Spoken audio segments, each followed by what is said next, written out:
આગળ વાત કરીએ અમદાવાદ સાબરમતી રિવરફ્રન્ટ પાસે મોડી રાત્રે એક વ્યક્તિએ નદીમાં ઝંપલાવીને આપઘાત કર્યાની ઘટના સામે આવી છે।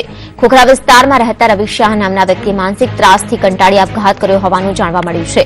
આપઘાત કરતા પહેલા રવિએ લખેલ સુસાઇડ નોટમાં તેના પર 3 શખ્સો દ્વારા થતા માનસિક ત્રાસથી કંટાળીને આપઘાત કર્યો હોવાનું જણાવ્યું છે।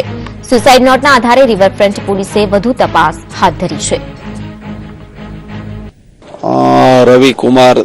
रवि दिनेश कुमार शाह रहे 32 त्रिपदा एपार्टमेंट खोखरा अमदावाद वाळानी डेड बॉडी नदी में 2 वाग्यानी आसपास फायर ब्रिगेडना एक काढेल छे अने जे जग्याएथी ऊपर पड़ेल हतो त्यां तेने बूट नीचेथी सुसाइड नोट मळेल छे અને સુસાઇડ નોટ અમારી પાસે આવી એથી કાયદેસરની કાર્યવાહી કરવામાં આવશે।